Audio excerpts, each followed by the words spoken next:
మారిపోయిన జనసేనాని range. South India king గా పవన్ కళ్యాణ్. ఢిల్లీకి పిలిచిన అధిష్టానం. పవన్ భుజాలపై భారీ బరువు పెడుతున్న బీజేపీ. నమస్తే, వెల్కమ్ టు టీవీ A9. నేను దీప్తి మధుసూదన్ రెడ్డి. మరాఠా ఎన్నికల్లో గెలిచి ఊపు మీదున్న బీజేపీ పవన్ భుజాలపై భారీ బరువు పెట్టేందుకు సిద్ధమవుతుంది. ఇన్నాళ్ళు ఏపీలోని డిప్యూటీ సీఎం పవన్ ని వాడుకున్న బీజేపీ ఇప్పుడు నేషనల్ లెవెల్లో ముందు నిలబెట్టేందుకు గ్రౌండ్ వర్క్ షురూ చేసింది. ఎప్పుడో చేసేసిందనే చెప్పాలి. అందుకే మరాఠా గడ్డపై పవన్ ప్రసంగాలు, ఆయన ఏ నియోజకవర్గాల్లో అయితే తిరిగారో ఆ 5 నియోజకవర్గాల్లో కూడా ఘనమైన విజయానికి బాటలు వేశాయి. అసలు గెలవలేమో అని అనుకున్నటువంటి నియోజకవర్గంలో కూడా పవన్ ప్రచారం వల్ల ఆ పార్టీకి ప్లస్ అయింది. ఇది గమనించిన బీజేపీ అగ్రనాయకత్వం ఇక కాలయాపన చేయొద్దని ఫిక్స్ అయిపోయింది.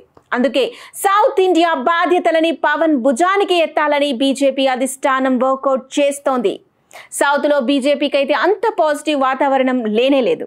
కర్ణాటక తర్వాత కాస్త తెలంగాణ మినహాయించి ఆ పార్టీకి బలమైన గ్రౌండ్ లేదనే చెప్పాలి. కర్ణాటకలో కూడా బీజేపీకి బలమైన నాయకత్వం అయితే కరువైంది.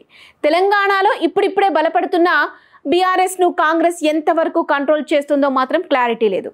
టీడీపీ సహకారంతో తెలంగాణలో పార్టీ బలోపేతానికి వర్కౌట్ అయితే ఇప్పటికే మొదలు పెట్టేసింది.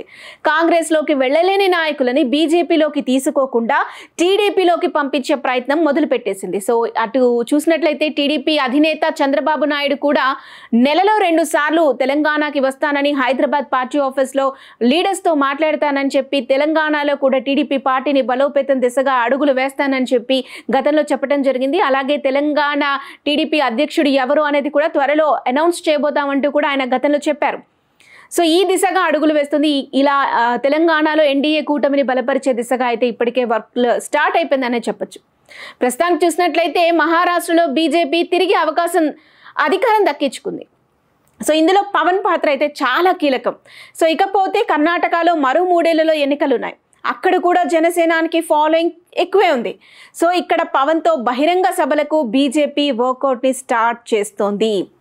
సనాతన ధర్మాన్ని పవన్ భుజానికి ఎత్తుకోవటం బీజేపీ వ్యూహంలో ఒక భాగం అనే చెప్పాలి. పవన్ వేషాధారణ కావచ్చు, ప్రసంగాలు అన్నీ కూడా హిందువులకి బాగా దగ్గర అవుతున్నాయి. ఒకప్పుడు పవన్ కళ్యాణ్ ఎలా ఉండేవాడో మనందరికీ తెలుసు. చెగువేరా అంటూ ఆయన మాస్ డైలాగ్స్ కానీ అవన్నీ కూడా డిఫరెంట్గా ఉండేవి. కానీ ఇప్పుడు పవన్ కళ్యాణ్ పూర్తిగా మారిపోయాడు. సనాతన ధర్మాన్ని ఫాలో అవుతున్నాడు. వాస్తవంగా పవన్ స్థాయిలో బీజేపీకి సౌత్లో హిందుత్వ ఎజెండా ఎత్తుకున్న మాస్ లీడర్ ఇప్పటి వరకు దొరకలేదు. పవన్ ప్రసంగాలు నేషనల్ లెవెల్లో కూడా హైలైట్ అవుతున్నాయి. రీసెంట్గా లడ్డూ వ్యవహారంలో తిరుపతి డిక్లరేషన్ సభని నేషనల్ వైడ్గా వైరల్ చేయించింది బీజేపీ. నేషనల్ ఛానల్స్ అన్నిట్లో వచ్చింది. దీంతో పాటు కేబీసీ లాంటి షోలో కూడా పవన్ కళ్యాణ్ గురించిన ప్రశ్నను సంధించేలా చేయటం, ఇలా ఛాన్స్ దొరికినప్పుడల్లా పవన్ కళ్యాణ్ని నేషనల్ పొలిటీషియన్గా మార్చేసే ప్రయత్నం చేసింది బీజేపీ. అదే ఇప్పుడు మరాఠానా వర్కౌట్ అయింది. నిజానికి ఛాన్స్ దొరికితే చాలు ఆపోజిట్లో ఉన్నది ఎవరైనా సరే తుక్కు రేగొట్టే బీజేపీ ఇప్పుడు పవన్ ద్వారా సౌత్లో హిందుత్వ వాదాన్ని బలోపేతం చేసేందుకు సిద్ధమవుతుంది. తమిళనాట బీజేపీకి అనుకూల పవనాలైతే లేవు, అదందరికీ తెలిసిందే. అక్కడ తెలుగువారి సంఖ్య బలంగానే ఉంది. అయితే పవన్కి అక్కడ మంచి ఫాలోయింగ్ కూడా ఉండటం, హిందుత్వవాదం తమిళనాట బలంగానే ఉన్న బీజేపీకి పాజిటివ్ వాతావరణం మాత్రం లేకపోవటం, సో పవన్ని అనే ఆయుధాన్ని అక్కడ కూడా ప్రయోగించి బహిరంగ సభలు నిర్వహించేందుకు ప్లాన్ చేస్తోంది బీజేపీ. దక్షిణాది వ్యాప్తంగా పవన్ సనాతన ధర్మం పేరుతో యాత్రలు చేస్తే అది కలిసొచ్చే అవకాశాలు పుష్కలంగా ఉంటాయి అనే ఆలోచనలో పడింది బీజేపీ. మహారాష్ట్ర ఎన్నికల తర్వాత పవన్ ని ఢిల్లీకి పిలిచింది బీజేపీ అధిష్టానం. మహారాష్ట్ర సీఎం ప్రమాణ స్వీకారానికి కూడా పవన్ హాజరవుతున్నారట.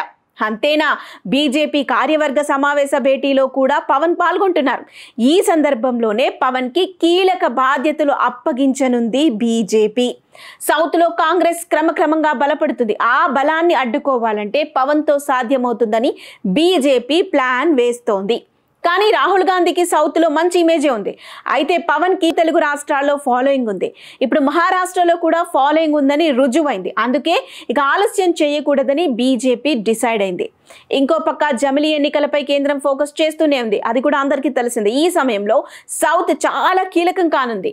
హిందీ బెల్ట్ లో మొన్నటి ఎన్నికల్లో బీజేపీకి అంత పాజిటివ్ వైబ్స్ అయితే కనబడలేదు. అందుకే సౌత్ పై ఎక్కువగా ఫోకస్ చేస్తుంది బీజేపీ.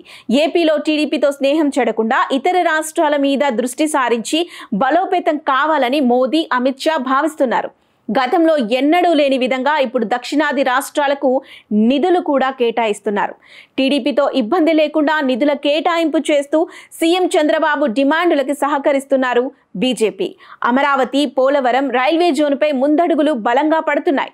ఇక తెలంగాణలో కూడా బీజేపీ రేవంత్ రెడ్డితో అంత దూరం అయితే ఏం కనిపించట్లేదు. ఎప్పుడు రేవంత్ రెడ్డి వెళ్ళినా మోదీ టైం ఇస్తున్నారు, మాట్లాడుతున్నారు. అందాల్సిన సహకారం కాస్తో కూస్తో అందిస్తున్నారు అనే వార్తలు కూడా వస్తున్నాయి. ఇక్కడ పవన్ ని కూడా రంగంలోకి దించితే, అది కూడా గ్రేటర్ హైదరాబాద్ ఎన్నికల నుంచే శ్రీకారం చుడితే ఫలితం బాగుంటుంది అని, స్థానిక సంస్థల ఎన్నికల్లో ప్రభావం కనపడుతుందని బీజేపీ ధీమా వ్యక్తం చేస్తోంది. నార్త్ ఫ్లేవర్ తెలంగాణలో కనబడుతుంది. హిందీ ప్రభావం కూడా ఇక్కడ ఎక్కువగానే ఉంటుంది. అందుకే ఇప్పుడు వ్యూహాలకి పదును పెడుతూ పవన్ ని రంగంలోకి దించేందుకు సిద్ధమవుతుంది బీజేపీ. ఇక ప్రస్తుతం ఢిల్లీలో ఉన్న పవన్ కళ్యాణ్ వరుసగా కేంద్ర మంత్రులతో అయితే భేటీ అవుతున్నారు. ఆంధ్రప్రదేశ్ అభివృద్ధికి సహకారంపై కేంద్ర మంత్రులతో పవన్ చర్చలు జరుపుతున్నారు. మంత్రిత్వ శాఖల వారీగా పెండింగ్ లో ఉన్న అంశాలని పవన్ కేంద్ర మంత్రుల వద్ద ప్రస్తావిస్తున్నారు. ఈ క్రమంలోనే జనసేన ఎంపీలతో కలిసి మంగళవారం ఉదయం కేంద్ర పర్యాటక శాఖ మంత్రి గజేంద్ర సింగ్ కార్యాలయానికి పవన్ కళ్యాణ్ వెళ్లారు. ఆయనతో భేటీ అయ్యారు. ఏపీకి సంబంధించి పర్యాటక అభివృద్ధి అంశాలపై పవన్ చర్చించారు. టూరిజం ప్రాజెక్టులు, పర్యాటక వర్సిటీ వంటి 7 అంశాలను షేకావత్ వద్ద పవన్ ప్రస్తావించారు.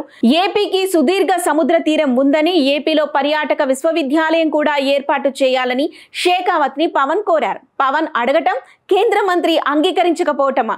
అలా పవన్ విజ్ఞప్తి చేశాడో లేదో ఇలా కేంద్ర మంత్రి షేకావత్ సానుకూలంగా స్పందించారు. అదన్నమాట సంగతి.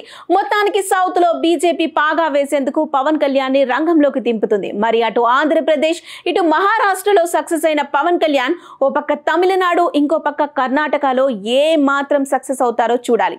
మీరేమనుకుంటున్నారు? పవన్ కళ్యాణ్ హవా సౌత్ ఇండియాలో పనిచేస్తుందా? తమిళనాడులో బీజేపీ పుంజుకుంటుందా?